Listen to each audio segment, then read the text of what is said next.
Le cas 43 est l'un des plus fréquents dans les dossiers d'assurance auto, et pourtant il reste souvent mal compris. Dans cette vidéo, on va t'expliquer simplement ce qu'il recouvre, quelles sont ses conséquences, et comment éviter d'être reconnu responsable à 100 PER 100 en cas d'accident.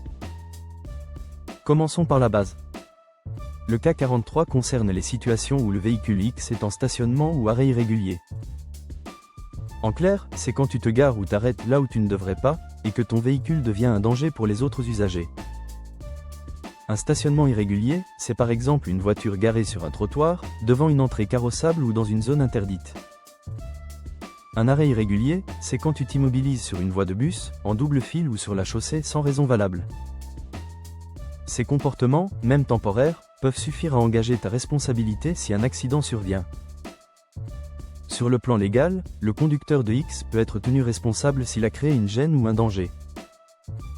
Et les sanctions financières ne sont pas négligeables, entre 35 € et 135 € d'amende, un retrait de points, voire l'enlèvement du véhicule dans les cas les plus graves.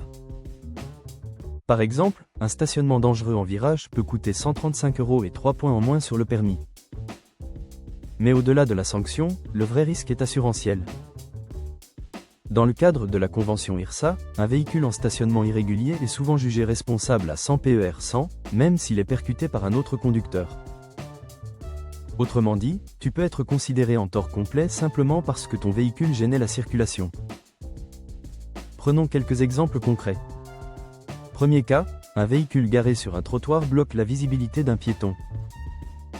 Si un accident survient, la responsabilité du conducteur stationné peut être engagée. Deuxième cas, un livreur s'arrête dans une voie de bus sans clignotant. Il s'expose à une amende et, en cas d'accident, à une responsabilité partagée défavorable. Troisième cas, une voiture laissée dans un virage sans visibilité est percutée par un autre véhicule. Là, la responsabilité de X est presque toujours totale. Alors, comment éviter de tomber dans le piège du cas 43 ? D'abord, vérifie la signalisation avant de te garer. Les panneaux, les marquages au sol et les zones bleues te donnent toutes les infos nécessaires. Ensuite, respecte les distances légales, au moins 5 mètres avant un passage piéton et 15 mètres d'un arrêt de bus. Enfin, anticipe, cherche toujours un parking autorisé, même si cela prend quelques minutes de plus.